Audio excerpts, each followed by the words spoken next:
When entering a new format to compete, it's important to find your feet. Let us walk you through Pioneer the way we do Standard and give you the best chance to win. I promise you'll leave watching this video with a grin. What do I play? How do I line up the sideboard? What decks to watch out for? We have so much to answer, so like this video and subscribe to find the solution to Pioneer's latest evolution. It only matters if it ladders, so go ahead and comment below as we walk through the end of the year Pioneer post-ban recap before the RCQ in Atlanta this weekend. Let's untap.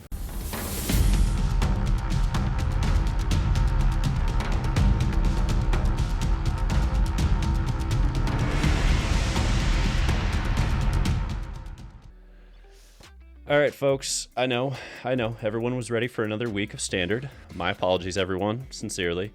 But allow me to summarize Standard by saying there was extremely limited tournament data that was available, and I didn't see a lot of shifts with what was there. Furthermore, this is the last show of the year for State of the Meta until the new year, and I wanted to give everyone a look at the most relevant format this week for competitive play. To that end, I hope you enjoy a new look at how this format has shifted since the bannings. Now you'll note in Tier 1, there is Izzet Arclight, Rakdos Midrange, and Rakdos Sacrifice maintaining their positions at the top of Pioneer per usual, with the newcomer Abzan Amalia coming in hot. Before we start the Tier 2 breakdown, please note that we are not saying these decks can't compete with Tier 1 archetypes. We're saying that they have failed to put up the tournament results necessary to elevate them further at this time. In this category, you'll see Quintorius Combo newly arrived, hanging with the mainstays of Azorius Spirits, Azorius Lotus, and Azorius Control. And last but not least, instead of worrying about new brews in an eternal format where they are few and far between, we'll cover a few of the fringe archetypes that occasionally spike a tournament result but are easier to hate out. First though, let's start off with the presumptive winner post-ban, Izzet Arclight. Vampire Nighthawk took down the MTGO Challenge of 96 with their build of Phoenix featuring the usual suspects, now that we've all adapted to the presence of Pricklock Prankster. There isn't much that shifts here, list to list, but at least we know where we stand. Now, Treasure Cruise was going to find a home somewhere in Pioneer, and this deck abuses it best, so pack your torch to the towers and get ready for one hell of a fight, because Izzet Arclight isn't going anywhere. A quick shout out, by the way, to Ale MTG for winning with the Grixis Arclight build featuring a full playset of Bitter Triumph and 2 Shelly in the main. While the consistency is a little bit less optimal with the mana base here, the power level is quite something. And Bitter Triumph does feel like pretty much a strict upgrade for Lightning Axe most of the time. What I like about this deck, though, in the end, is that we are looking at a deck that is just hard to hate out. It's got the ability to go above you with Ledger Shredders just gaining while also filtering in for Treasure Cruise. It's got Phoenixes, always a difficult thing to answer. And post-board, it has options. So many options and so many precise hate cards that they get to bring in. I love it. Oh yeah, this deck is definitely a repeated tournament winner, even in the larger player events. I have one simple question. What makes this deck outvalue, outgain opponents time after time? What advantage does it have over, something just as popular like Rakdos, or Mono Red? I like Rakdos. That should definitely be a thing I get to call a Rakdos deck if I ever be pilot it. I swear to God. You have to now. Nice. Honestly, I think Arclight, it's Treasure Cruise. It's just Treasure Cruise. At the end of the day, the deck that was going to abuse Treasure Cruise the best was going to be a Tier 1 deck in Pioneer. We've seen how busted Treasure Cruise has been in so many formats, and this is the deck that really just abuses the hell out of it by having a really fast way of filling up that graveyard. So that's what it has. It has staying power because it has Treasure Cruise. All right, that does make a lot of sense. So let's talk about Rakdos Midrange. Awesome. Calling it that forever. So while Rakdos didn't take home a trophy, it was present across every major tournament top 8 this past weekend and is one of the top 3 favorite new homes for the return of Smuggler's Copter. Props to Kamataman, don't know how to pronounce that, for their top 4 finish in the MTGO Showcase Challenge featuring the full playset of Inti and Copters. As the deck chose to eschew Shieldred, pushing tempo and disruption instead, and including that second Croxa that you see to acknowledge all the filtering done with Copter, while also getting to add a Gigantha due to the shifts. Now, Rakdos has taken somewhat of an aggressive turn post-ban here, and I don't think anyone is surprised to see it. If Amalia is teaching us anything, it's that those first 3 turns are critical, and I can see where this list in particular just wanted to get aggressive and wanted to say, okay, Mono Green Devotion's dead. We don't need to be playing all of these extinction events in the sideboard. We need to get in, we need to go fast, and we need to punish players with maximum amounts of disruption while pushing Kroxa to the forefront once again.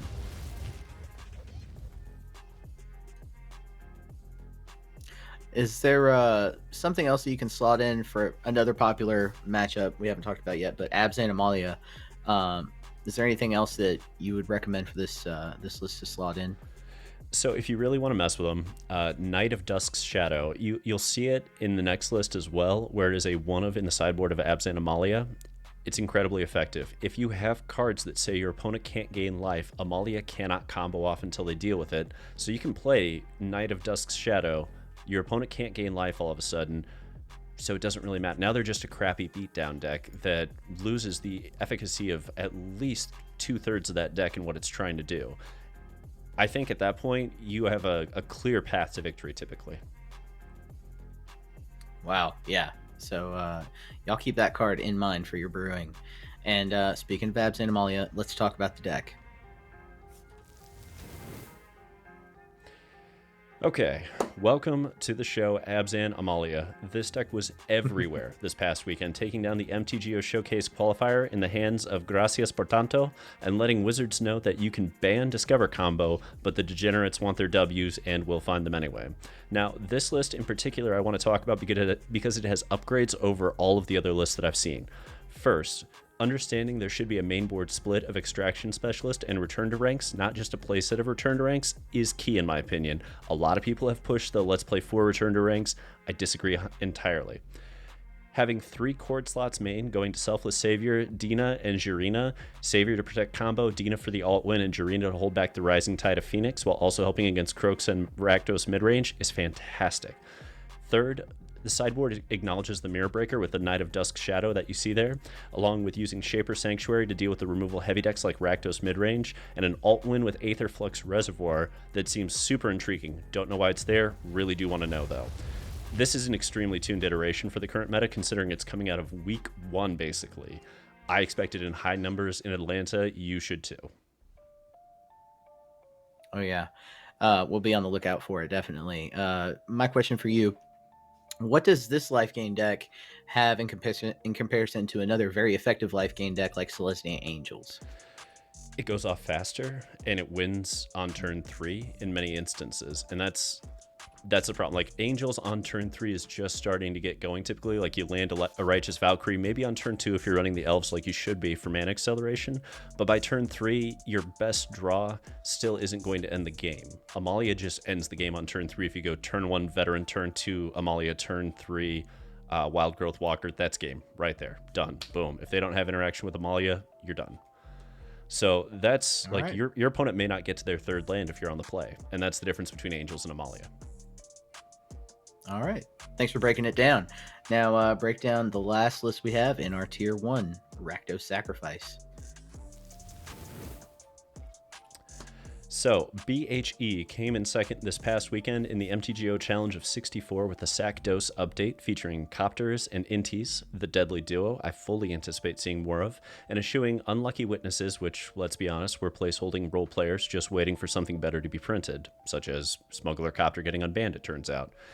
This deck does have some proving out to do in Atlanta, but I'd be remiss if I didn't acknowledge how powerful it is, especially as it falls into one of the top 3 decks to benefit from Smuggler's Copter being alive and well in Pioneer. Now, let's also note that there is a full playset of Leyline of the Void here for Izzet Arclight, but apparent lack of game plan for Abzan Amalia. Expect that to change before we get to Atlanta. This deck is going to have to make a concerted effort off the sideboard to handle that matchup or deal with the consequences. My guess is it'll handle that matchup just fine. I mean, Rakdos was invented in many ways to keep different creature-based combos, creature-based archetypes, aggro decks, all of those in check. A few tune-ups, it'll be there. All right. So with all that being said, which do you select if you're playing Rakdos colors? Do you Rakdos Midrange or Rakdos, knowing that Amalia is going to be there.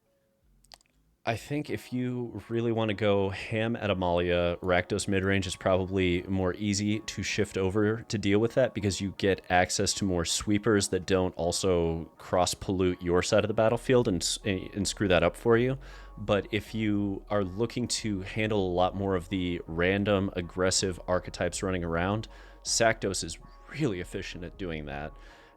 It's really difficult to deal with as a deck, but it has less disruption for other combo decks in the main. It certainly has a worse control matchup on main board. So it kind of depends how aggro you think the format's going to slant and how much you need to correct for cards like Amalia versus how much you need to correct for outliers. That does make a lot of sense. All right, that does it for Tier 1. Let's drop down into Tier 2, and I'm going to kick things off with Quintorius Combo. Geological Appraiser is dead. Long live Quintorius Discover Combo instead. Props to Hiro Tsukai for making the top 8 of an MTGO challenge of 96 with this build, which takes the concept of the original turn 3 Discover Combo and asks, what if it were to happen turn 4 instead? Well, the answer is a bit less powerful, but still, nonetheless, a one-card combo that has far more grind to it than its predecessor. This build in particular intrigues because it's clearly trying to address the Abzan Amalia problem with a playset of Quakebringers and Languish in the sideboard. And then also mention the Thought Distortion there for the control decks. I do love the Thought Distortion until you get Narset reversaled, and then nothing feels worse on the planet. I have been blown out playing Thought Distortion, like, oh, it's W. It was not. It was not. I got Narset reversaled. I got rolled. Is this deck strong enough, though, without that Geological Appraiser and turning it into a turn 3 win? I think I like it still, even without Geological Appraiser. It seems like a very consistent combo, honestly. Once you hit the piece that you need, then it pretty much rolls into itself pretty reliably. And I would say more reliably than some of the other combo decks that we're seeing on the outside of all this right now. Fair. Well, I'll tell you what, let's move on to everyone's favorite deck, and Azorius Control. Azorius Control, the deck everyone certainly loves to hate. Is it dead in Pioneer? Is Control dead in Pioneer?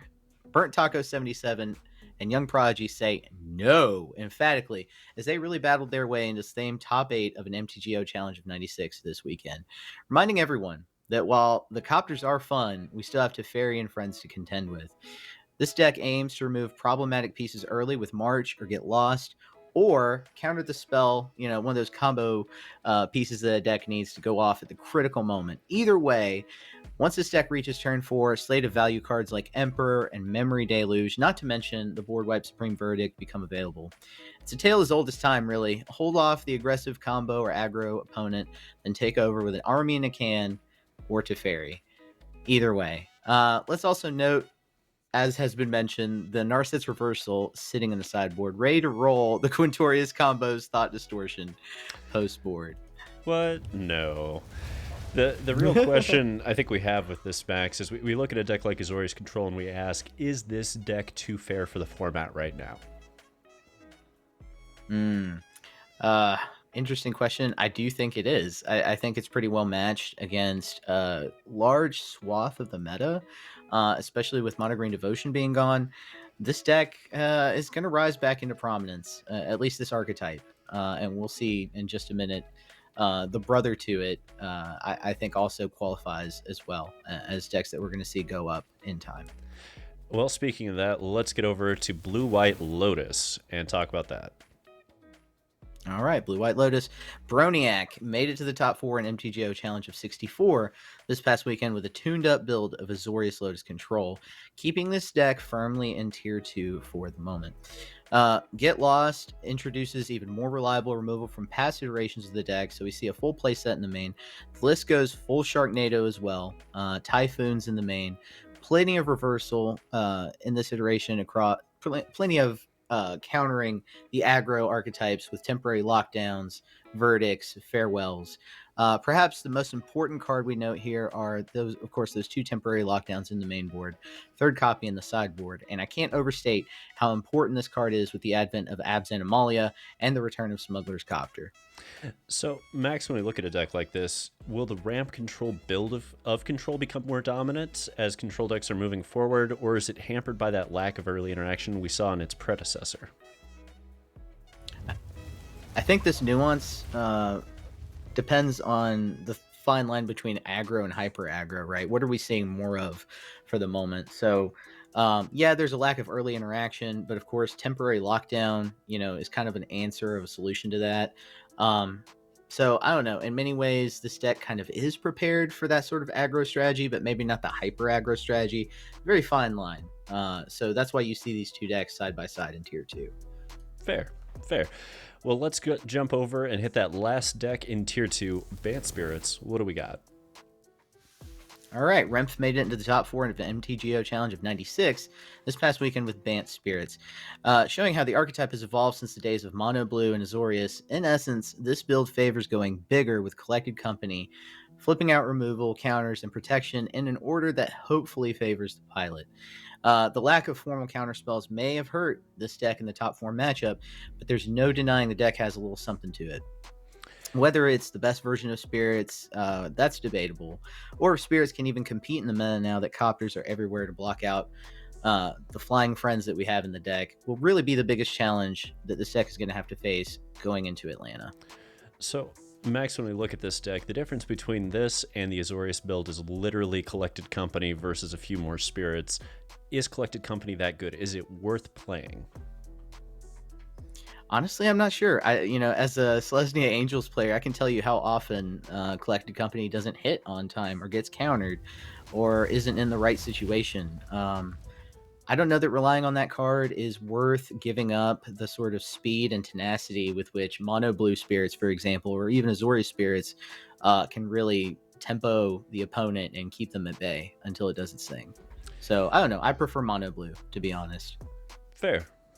Well, let's move on. We're not doing Brewer's Corner this week. We are just going into the fringe archetypes. Max, why don't you take it away with Bring to Omnath? Oh, wow. Yeah.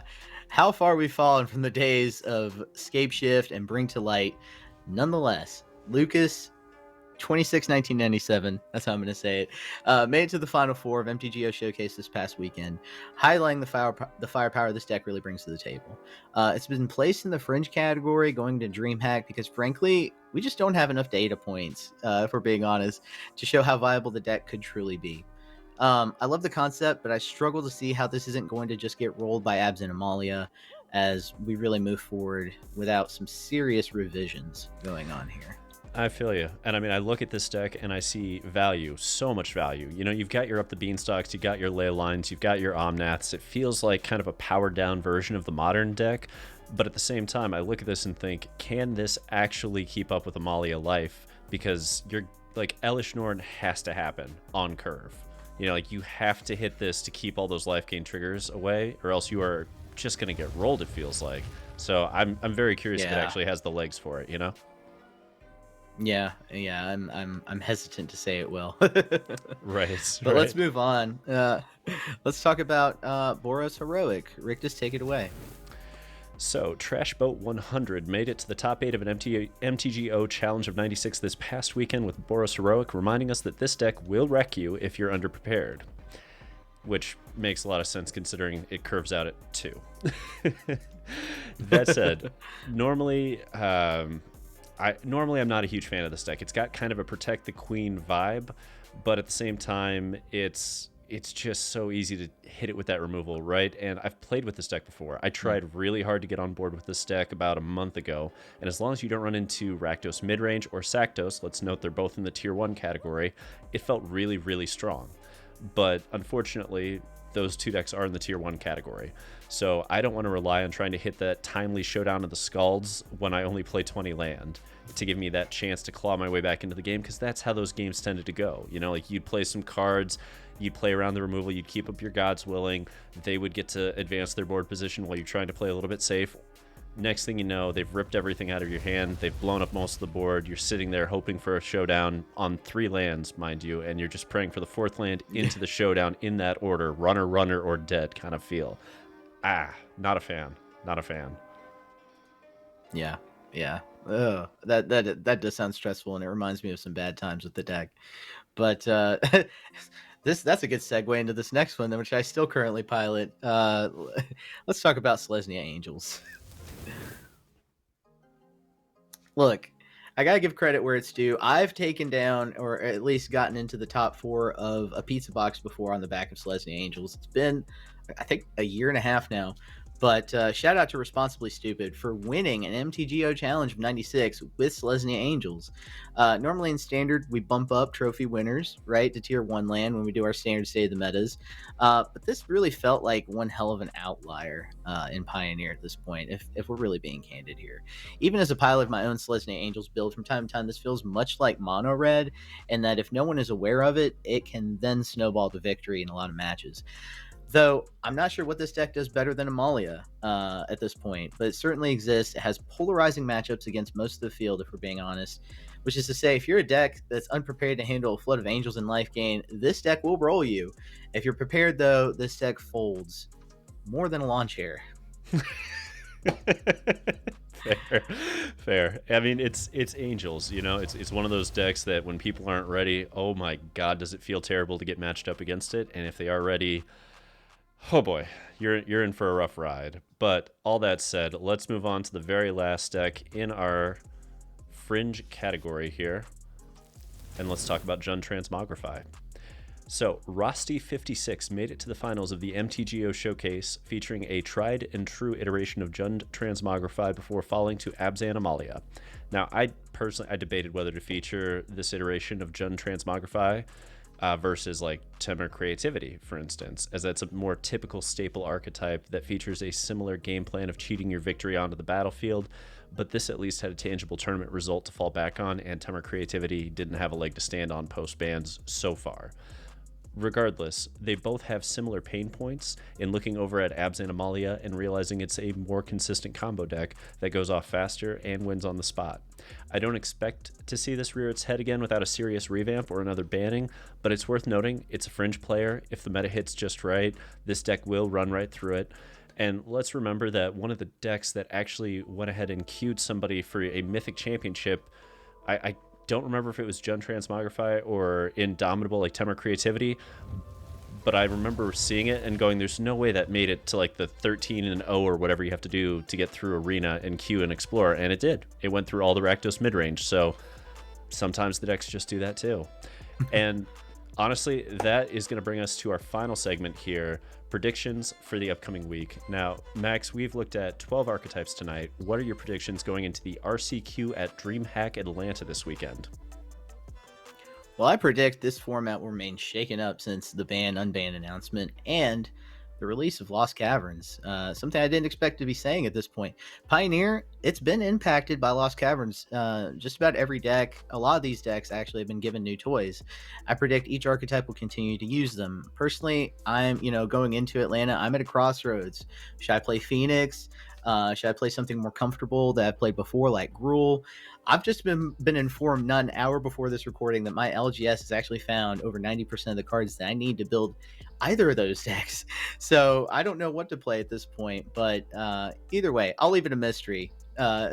What we play Friday, what I play personally Friday at the Last Chance Qualifier. Nonetheless, I do believe a good time will be had by the Rebellion. I will certainly be at the center of that good time at DreamHack along with these guys, and that's honestly what I know for sure. I can't wait to be there. But tell me, Darth Rictus, how do you think things will shake out at DreamHack this weekend? So, Max, my guess here is we're going to see a top 8 that includes 1 to 2 copies of Izzet Arclight, 1 to 2 copies of Rakdos Midrange, possibly a copy of Saktos, a copy of Amalia Life that sneaks in despite the amount of hate that should be in play against it, a Boros Heroic player, a Creativity player, and an Azorius Lotus player that got a wee bit lucky in those Swiss matchups. Now, Mono Green Devotion's dead. Amalia Life is here. Amalia Life's going to shift this format, and it's mostly going to force players to consider how to prevent life gain, potentially as main board options. And those options will in turn ensure the Amalia players are kept to that crappy beatdown plan we talked about that doesn't scale well without the life gain. Expect Amalia to wreck a bunch of those last chance qualifiers on Friday, though, as everyone learns the hard way just how explosive this deck is when you aren't prepped for it. All right, I know you, Paradabo, Griffin Rider will be prepped and ready for that deck and more as we each pursue qualification this weekend. Hey, let us know if you're going to be at DreamHack Atlanta and what you think of us doing Pioneer finally, especially in this format. I know you guys have been asking for it, so we thought the end of the year was the perfect time to do it. Give us a like, comment down below, subscribe so you can get updates to the meta and the formats we follow week to week, and don't forget to check out our latest video on Ixalan Standard. If you haven't already checked out the perks for joining the Rebellion below at either the $1 or $3 a month level, go ahead and do that. If you want sideboard guides, for example, we've got you covered at the Coffee and Grinders level. And in case you're wondering, yes, the deck that is getting piloted at DreamHack Atlanta by myself is on the Coffee and Grinders sideboard guide list with a full sideboard plan for Amalia, just in case you were wondering.